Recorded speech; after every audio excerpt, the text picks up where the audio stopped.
दोस्तों, हमारे देश भारत को मंदिरों का देश कहा जाता है।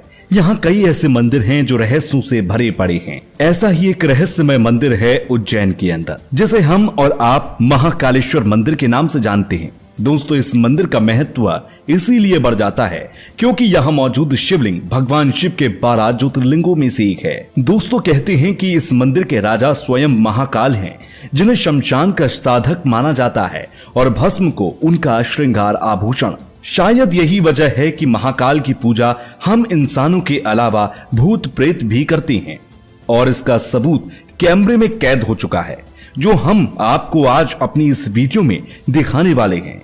इसीलिए दोस्तों, वीडियो के अंत तक आप हमारे साथ जरूर बने रहिएगा। दोस्तों, महाकालेश्वर मंदिर का सबसे बड़ा रहस्य इस मंदिर के नाम में है। यहाँ भगवान शिव को महाकाल कहा जाता है, जिसके पीछे का रहस्य बहुत कम लोगों को पता होगा।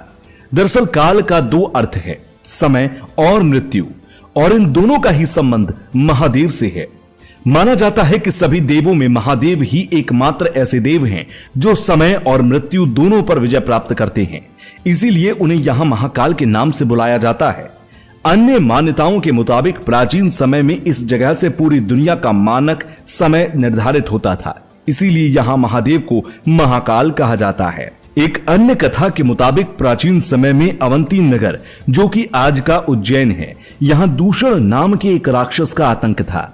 यहाँ की प्रजा जब इस राक्षस के आतंक से त्राहिमाम हो चुकी थी, तब यहाँ के राजा की विनती पर महादेव उस राक्षस का काल बनकर प्रकट हुए। इसीलिए यहाँ महादेव को महाकाल कहा गया और उस दिन के बाद से अवंती नगरी का नाम भी उज्जैन हो गया।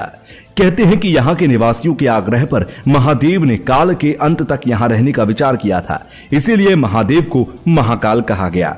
क्यों आज भी यहाँ कोई राज्य मंत्री रात नहीं बिताता है? दोस्तों, ऐसा मानते हैं कि उज्जैन का सिर्फ एक ही राजा है और वो है महाकाल बाबा। इसलिए यहां अगर कोई भी राजा रात में रुकने की कोशिश करता है तो उसके ऊपर संकटों का पहाड़ टूट पड़ता है। आपको बता दें कि ये सिर्फ पौराणिक ग्रंथों में वर्णित नहीं है, बल्कि इसके कई सारे उदाहरण कलयुग में देखने को मिले हैं। एक बार जब देश के चौथे प्रधानमंत्री मोरारजी देसाई इस मंदिर में महाकाल के दर्शन के बाद रात में यहां रुके थे, तब अगले ही दिन उनकी सरकार गिर गई थी। इसी तरह एक बार कर्नाटक के मुख्यमंत्री बीएस येदियुरप्पा भी उज्जैन में रुके तो उन्हें भी कुछ ही दिनों के अंदर अपना इस्तीफा देना पड़ा था। इन सभी घटनाओं को लेकर उज्जैन के स्थानीय लोगों का मानना है कि महाकाल भगवान ही इस शहर के कर्ता धर्ता और यहाँ के राजा हैं। इसीलिए यहाँ उनके अलावा कोई और राजा या राज्य मंत्री नहीं रुक सकता। दोस्तों, यही वजह है कि आज के समय में इस मंदिर के दौरे पर आने वाला कोई मंत्री या सीएम या पीएम यहाँ रात नहीं बिताते हैं। महाकाल की भस्म आरती का रहस्य। दोस्तों, जितना प्राचीन महाकाल का यह मंदिर है, उतना ही रहस्यमयी यहां होने वाली भस्म आरती भी है।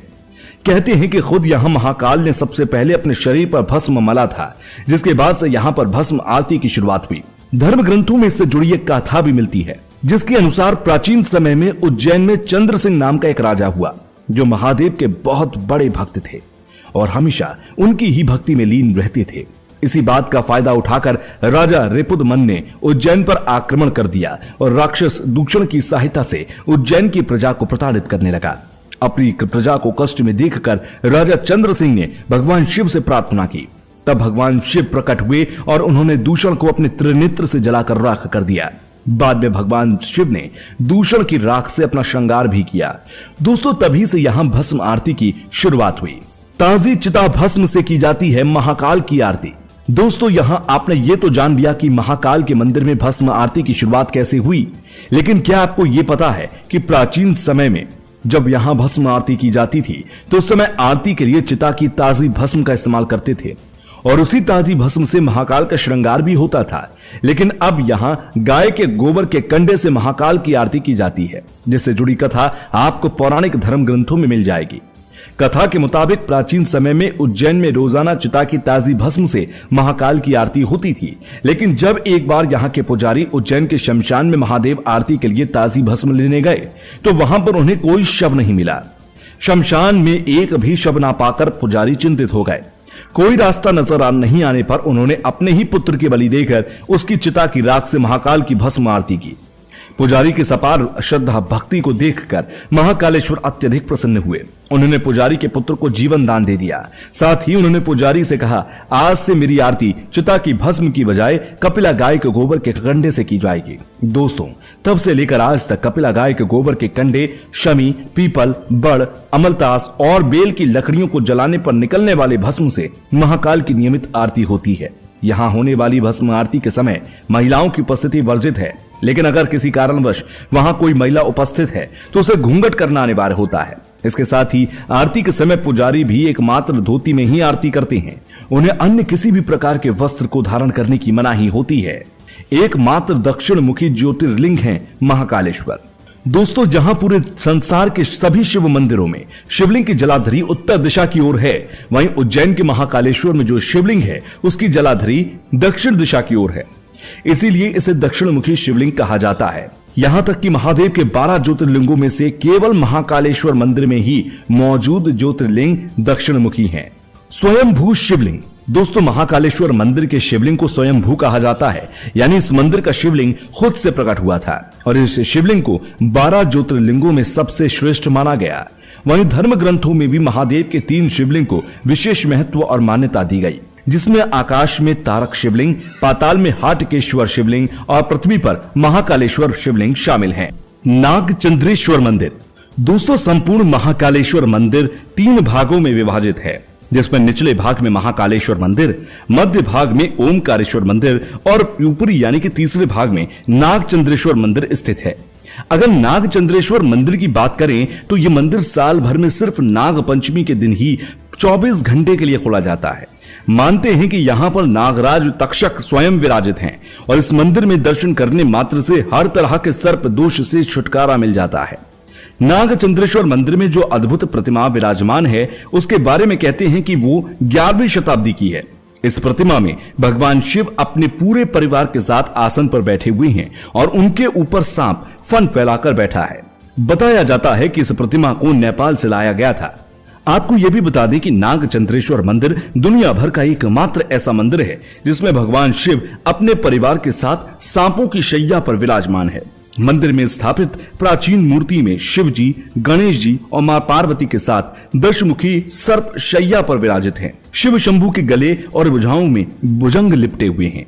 जूना महाकाल। दोस्तों, महाकालेश्वर मंदिर के प्रांगण में जूना महाकाल के नाम से एक शिवलिंग स्थापित है, जिसके बारे में कहा जाता है कि प्राचीन समय में जब कुछ राजाओं और आक्रमणकारियों द्वारा महाकालेश्वर मंदिर में मौजूद असली शिवलिंग को नष्ट करने की कोशिश की गई, तब पुजारियों ने शिवलिंग को बचाने के लिए असली शिवलिंग को वहां से हटा दिया और उस शिवलिंग के स्थान पर एक दूसरा शिवलिंग रखकर पूजा करने लगे। दोस्तों, ये जो दूसरा शिवलिंग था इसे ही आज जूना महाकाल के नाम से कहते हैं। बाद में असली शिवलिंग को वापस लाकर उस स्थान पर स्थापित किया गया और जूना महाकाल की शिवलिंग को मंदिर के ही प्रांगण में स्थापित कर दिया गया। चमत्कारी मंदिर। दोस्तों, वैसे तो महाकालेश्वर मंदिर में आए दिन कई चमत्कारी घटनाएं होती हैं जो लोगों को सोचने पर मजबूर कर देती हैं। ऐसा ही एक दुर्लभ चमत्कार महाकाल मंदिर के गर्भगृह में देखने को मिला था, जब यहां का एक सीसीटीवी फुटेज बाहर आया।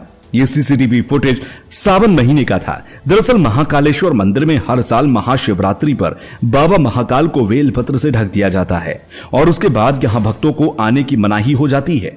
इसी समय यहां का एक सीसीटीवी फुटेज वायरल हुआ था, जिसमें रात में एक अदृश्य शक्ति महाकाल की पूजा करती नजर आई। यह घटना क्या वाकई में सत्य है, इसके बारे में मंदिर परिषद की तरफ से कोई जवाब कभी नहीं दिया गया, लेकिन बहुत से लोगों का मानना है कि यह घटना पूरी तरह सत्य है, क्योंकि महादेव की पूजा हम इंसानों के साथ साथ भूत प्रेत भी किया करते हैं। तो दोस्तों, कैसी लगी आपको हमारी ये पेशकश? अगर आपको मौका मिले तो क्या आप बाबा महाकाल के दर्शन करना चाहेंगे? कमेंट में जरूर